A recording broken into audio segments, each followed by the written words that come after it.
ఇలా కాంగ్రెస్ పార్టీది అయోధ్య రాముడు భారతీయ జనతా పార్టీకే రాముడు కాదు, ఈ దేశంలో ప్రపంచంలో అయోధ్య రాముడు మా రాముడు.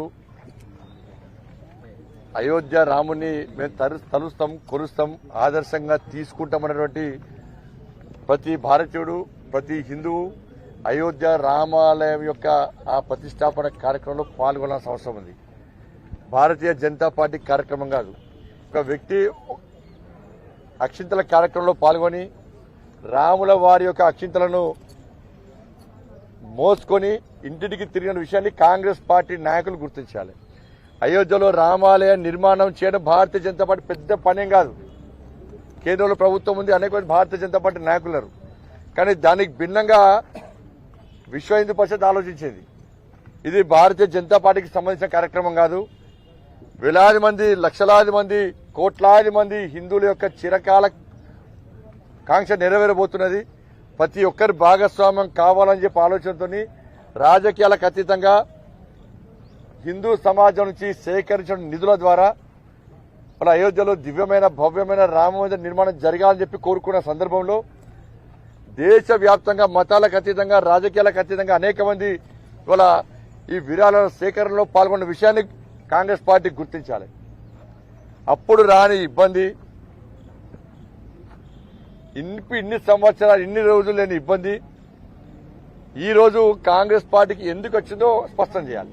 నేను విమర్శ చేస్తలేను, కాంగ్రెస్ పార్టీ నాయకత్వానికి సూచన సలహాలు చేస్తున్నాను. అయోధ్యలో రామ మందిర నిర్మాణాన్ని మీరు వ్యతిరేకిస్తున్నా? అయోధ్య రామ మందిర నిర్మాణంలో అన్ని రాజకీయ పార్టీ నాయకులు, కాంగ్రెస్ పార్టీ నాయకులు, క్షేత్రస్థాయిలో కాంగ్రెస్ పార్టీ నాయకులు కూడా స్వాగతిస్తున్నారు, దీనిలో పాల్గొంటున్నారు. మరి ఆది నాయకత్వానికి సమాచారం పోయిందో లేదో? మరి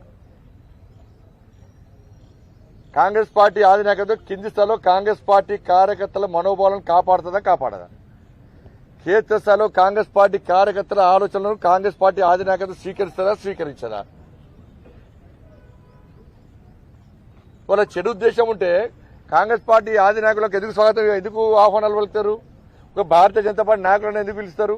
పిలవకపోతుండే. కాబట్టి భారతీయ జనతా పార్టీకి సంబంధించిన కార్యక్రమం కాదు. అన్ని రాజకీయ పార్టీలు, అన్ని వర్గాల ప్రజలు పాల్గొనేటువంటి ఒక ధార్మిక కార్యక్రమం. ఇటువంటి కార్యక్రమాన్ని వివాదాస్పదం చేసే ప్రయత్నం దయచేసి చేయదు. ఏడ భారతీయ జనతా పార్టీ కార్యకర్తలు కండువాలు ఒప్పుకొని పోలేదు. అన్ని పార్టీల నాయకులు పాల్గొన్నారు, అన్ని వర్గాల ప్రజలు పాల్గొన్నారు, ప్రజలు స్వాగతిస్తున్నారు.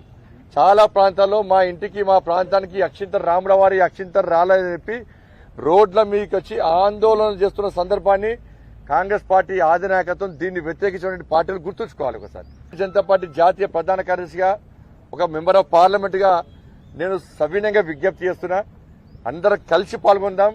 ఇది రాజకీయాలకు అతీతంగా జరిగేటువంటి కార్యక్రమం, మన అందరి కార్యక్రమం. అందరు కలిసి 22 నాడు జరిగేటువంటి ఈ ధార్మిక కార్యక్రమంలో, ఈ బృహత్తర కార్యక్రమంలో ప్రజలందరూ ఇలా ఎదురుస్తున్న కార్యక్రమంలో మీరు కూడా రావాల్సిందిగా మరొకసారి విజ్ఞప్తి చేస్తా ఉన్నాం. మరిన్ని వీడియోస్ కోసం ఛానల్ ని సబ్స్క్రైబ్ చేయండి, లేటెస్ట్ అప్డేట్స్ కోసం వాట్సాప్ ఛానల్ ని ఫాలో చేయండి, అండ్ లింక్ డిస్క్రిప్షన్ లో ఉంది.